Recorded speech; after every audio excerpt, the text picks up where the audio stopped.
ఇవాళ ఫ్యాక్ట్ ఏంటంటే బీఆర్ఎస్ అనేది సావలే. మేము చంపినామని చెప్పుకోనిక కూడా మీకు కితాబు లేదు. బీఆర్ఎస్ ఓడిపోయింది అని చెప్తారు. నేను కాంగ్రెస్ ఏడ గెలిచింది అని అడుగుతున్నా. సునామీ వచ్చిందా ఏమన్నా? రాలే. నువ్వు అక్కడ సునామీ వస్తే కాలర్ ఎగిరేసి ఇట్లా బటన్లు ఇడిచిపెట్టి డంకేపే చోట్ మూతి మీద మీసమున రోషమున జబర్దస్తి గబ్బర్ నిరా అని చెప్పి పాడాలి. అవునా కదా? అదే బీఆర్ఎస్ అయినా బీజేపీ అయినా సాహు అంటూ సలాం కొట్టే సర్దార్ నిరా ఏడైంది. దగ్గర 30 మున్సిపాలిటీలల్లా నువ్వు పొత్తు లేకపోతే పిత్త లేకపోయినావు. నిజంగా చెప్తే ఇప్పుడు మోడర్న్ పోరలు ఎవరైనా రాజకీయాలలో దిగుదానంటే గురు కేసీఆర్ 20. నిజంగా చెప్తున్నాను. నేనేమన్నాను, మీరేమన్నాను.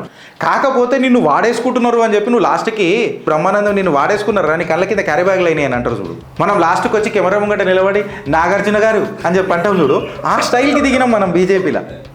అర్థం ఏం చేసుకోవాలనంటే హరీష్ రావు గారు ఒక టాపిక్ లేవనెత్తిరాడు. ఏందనంటే భారతీయ జనతా పార్టీ రేవంత్ సర్కార్ మీద సైలెంట్ ఎందుకు ఉంటుంది. ఎస్పెషల్లీ కొంతమంది నాయకులు ఢిల్లీలో రాజ్యాంగం మాట్లాడతారు, గల్లీలో క్యాలిక్యులేటర్ ఒత్తుతారు. తెలంగాణ బీజేపీ వాళ్ళు, కాంగ్రెస్ వాళ్ళు. Gautam Model School, Sun City branch, admissions are open for 2026. No admission fee, free school uniform and also bus transportation available for nursery to 10th class. Hurry up. Address, Sun City branch opposite Kasturba Trust. Limited seats. Contact us now 8121573123 and 8977113123. 2020లో BRS ఉండే, ఇలా 2026లో కాంగ్రెస్ వచ్చింది. So కాంగ్రెస్కి బీఆర్ఎస్కి difference ఏముందో నేను last టైమే మాట్లాడినా. So ఇప్పుడు నేను దానికి డీటెయిల్గా పెద్దగా పోను. అయితే బీఆర్ఎస్ #Serious2 ఆల్టర్నేటివ్ లాగానే ఉన్నది ఇంకా విత్ 29%, 28.8% ఆఫ్ ఓట్ షేర్. అంటే బీఆర్ఎస్ ఖతం అయిపోయిందని నువ్వు ఎట్లా మాట్లాడతావు? నువ్వు బీఆర్ఎస్ని కూడా ఓడగొట్టలే కదా బీజేపీ. ఇది అర్థం చేసుకో. నువ్వు బీఆర్ఎస్ని ఓడగొట్టి అట్లీస్ట్ నువ్వు కూడా 28.8%లో వచ్చి ఆగి నుంటే యూ కూడా డంకేపే చోటు నువ్వు చెప్పుకొని దండర కొట్టగలుగుతావు. ఏమని అంటే I am alternative to the BJP అని చెప్పి చెప్పగలుగుతావు. అయితే ఇవాళ ఫ్యాక్ట్ ఏంటంటే బీఆర్ఎస్ అనేది సావలే. మేము చంపినామని చెప్పుకోనిక కూడా మీకు కితాబు లేదు. అయితే క్లియర్ కట్గా చెప్పాలనంటే హాస్పిటల్ బెడ్ మీద వండబెట్టినాం, ఆక్సిజన్ ఇస్తున్నాము అని అంటే ఆక్సిజన్ తీసి కూడా నేను నడవగలుగుతున్నా, నేను రికవర్ అవుతున్నా, సైలెంట్గా ముంగడికి పోతున్నా అని బీఆర్ఎస్ చెప్పింది. ఈ ఓట్ షేర్తో బీఆర్ఎస్ ఓడిపోయింది అని చెప్తారు. నేను కాంగ్రెస్ ఏడ గెలిచింది అని అడుగుతున్నాను. రెండొకటే. నువ్వు బీఆర్ఎస్ ఓడిపోయింది అని చెప్తున్నావు, నేను కాంగ్రెస్ ఏడ గెలిచింది అని అంటున్నావు. సునామీ వచ్చిందా ఏమన్నా? రాలే.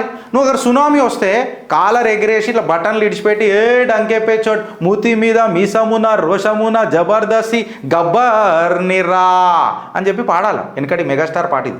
అవునా కదా? అదే బీఆర్ఎస్ అయినా బీజేపీ అయినా సాహు అంటూ సలాం కొట్టే సర్దార్ నిరా ఏడైంది. హంగుల మీద డిపెండ్ అయినావు, వాళ్ళు పుంగి పంచారు. ఉంటే ఎంఐఎం కావాలా, లేదా సిపిఎం కావాలా, లేకపోతే ఇండిపెండెంట్ కావాలా. ఇది కాంగ్రెస్ పరిస్థితి. కరెక్టా రాంగా? దగ్గర 30 మున్సిపాలిటీలల్లా నువ్వు పొత్తు లేకపోతే పిత్త లేకపోయినావు. ఇదే తమ్నేల్ కాంగ్రెస్కి ఇప్పుడు, బీఆర్ఎస్ దానికి. నువ్వు పొత్తు లేకపోతే పిత్త లేకపోయినావు. కరెక్టా రాంగా? అంటే ఇవాళ హరీష్ రావు గారు మాట్లాడిన మాట కొన్ని కరెక్ట్. ఏందనంటే అసలు ఈ పొలిటికల్ ప్యాటర్న్ ఏమున్నది. ఆయన కొన్ని పార్టీలను ఉద్దేశించి మాట్లాడాడు. ఇక నేను పర్టికులర్గా మాట్లాడితే మళ్ళీ బవాల్ అవుతుంది. మళ్ళీ వత్తాసు తిన్నావరా అని అంటారు. నేను ఇప్పటిదాకా రామచంద్రరావు గారికి సపోర్ట్ చేసింది పోతుంది, బీజేపీకి సపోర్ట్ చేసింది పోతుంది, అరవింద్ ధర్మపురి బండి సంజయ్ అన్న గురించి మాట్లాడింది పోతుంది. అదంతా ఒకటే గుర్తు పెట్టుకుంటారు. ఏంటంటే నువ్వు బీఆర్ఎస్తో పైసలు తిన్నామని అంటారు. మీ అయ్యలు వచ్చి ఇచ్చిరని అంటారు. పొలిటికల్ ప్యాటర్న్ ఏముంటుంది, ఓటర్ పర్సెప్షన్ ఏమున్నది. అయితే ఇలా అర్థం ఏం చేసుకోవాలని అంటే ఇలా కేసీఆర్ గారి బర్త్డేనేమో నేను అడిగి వస్తా కేసీఆర్ గారి దగ్గర. నిజంగా చెప్తే ఇప్పుడు మోడర్న్ పోరలు ఎవరైనా రాజకీయాలలో దిగుదానంటే గురు కేసీఆర్ 20. నిజంగా చెప్తున్నాను. నేనేమన్నాను, మీరేమన్నాను. నన్ను పైసలు తిన్నావారా, అది తిన్నావారా, పేటీఎం అని అంటే ఓపెన్ మేము సత్రాలు నడుపుతున్నాం. అరబై ఎట్లా అన్నాడు ఒక జర్నలిస్ట్ అంటే, మేము మన సత్రాలు నడుపుతున్నాం, మా ధర్మసత్రం రాజకీయ పార్టీ నడుపుతున్నాం. ఈడ బ్యాలెన్స్ చేయాలి. ఆయన రాజకీయం ఆయన చేస్తున్నాడు. కాకపోతే నిన్ను వాడేసుకుంటున్నారు అని చెప్పి నువ్వు లాస్ట్కి అదో పోకిరి సినిమా ఏదో ఉంటుంది మహేష్ బాబు గారిది, అందులో లాస్ట్కి బ్రహ్మానందం నిన్ను వాడేసుకున్నారా నీ కళ్ళ కింద క్యారీ బ్యాగ్లు అయినాయి అని అంటారు చూడు. నీకు అర్థమవుతుందా? అంత వాడేసుకున్నారు. మనం లాస్ట్కి వచ్చి కెమెరా ముంగట నిలబడి నాగార్జున గారు అని చెప్పి అంటాం చూడు. ఆ స్టైల్కి దిగినాం మనం బీజేపీలో. లాస్ట్కి మనం చైర్పర్సన్ రాకపోతే కొట్టేస్తున్నారు సార్, వాళ్ళు కొట్టేస్తున్నారు. ఏం సార్ చెప్పాలి సార్.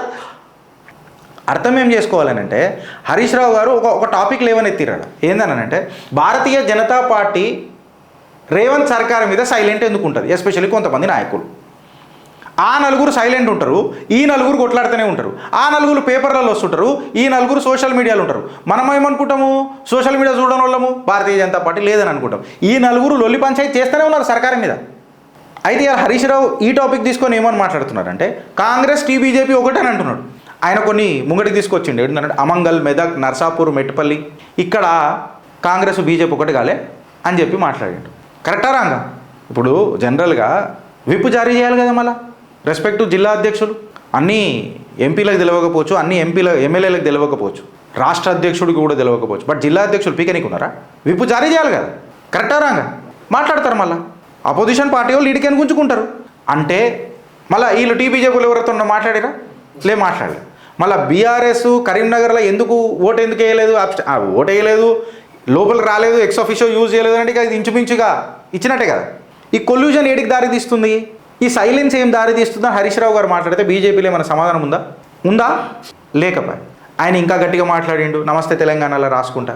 ఢిల్లీలో రాజ్యాంగం మాట్లాడతారు, గల్లీలో క్యాలిక్యులేటర్ ఒత్తుతారు తెలంగాణ బీజేపీ వాళ్ళు, కాంగ్రెస్ వాళ్ళు అని చెప్పి డైరెక్ట్గా విమర్శ చేస్తున్నాడు. అంటే ఇంత ఘాటు కాదు, ఇక నేను జనాల తడకా వేస్తా కదా, పెంక మీద నీళ్ళు చల్లుతాం కదా గరం అయినప్పుడు, చల్లని ఇట్లా అనాలి కదా.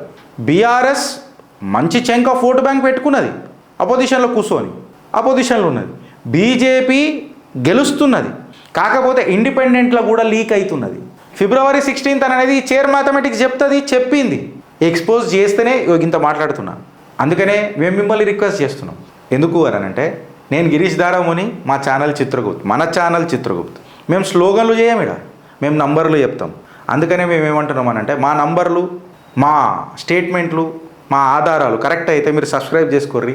తెలంగాణ పాలిటిక్స్ అనేది షిఫ్ట్ అవుతుంది ఫ్రెండ్స్, షిఫ్ట్ అవుతుంది. ఇప్పుడు నెక్స్ట్ రౌండ్ ఏదైతుందో చూడు, క్వార్టర్ ఫైనల్ చూసిన తర్వాత నాకు ఫైనల్ రౌండ్ ఏమనిపిస్తుందంటే, అట్లీస్ట్ సెమీఫైనల్ ఇక తెలంగాణ రాజకీయాలలో బ్యాలెట్లో లేవు, బార్గెనింగ్ టేబుల్ మీద ఉన్నాయి. మీరు ఏకీభవిస్తే కమెంట్ చేయరు, కరెక్టా రాంగా? ఏడున్నది? కాంగ్రెస్కి మ్యాండేట్ లేకనే నెగోషియేషన్లు పెట్టుకున్నది. కొన్ని దాంట్లలో బీజేపీకి మొత్తం లేకనే నెగోషియేషన్ పవర్ లేకనే, జిల్లా అధ్యక్షులు నియంత్రణ లేకనే కొంతమంది పోచింగ్ చేసి వెళ్ళిపోయినారు, ఇండైరెక్ట్గా సపోర్ట్ చేశారు. ఒక దగ్గర మనం మెయింటైన్ చేయగలిగినాం. ఇండిపెండెంట్లు 4 కార్పొరేషన్లు కొడితే మనం ఒకటి చదువుకున్నాం, మనం ఢంకా అని చెప్పి పేడలు తింటున్నాం. డేటా కావాలనంటే చిత్రగుప్త్ని సబ్స్క్రైబ్ చేయండి ఫ్రెండ్స్. ఇక డ్రామా కావాలనంటే మీ కమెంట్ రూపంలో మేము ఏమైనా తప్పు మాట్లాడితే ఉత్కారేయండి. భారత్ మాతాకి జై.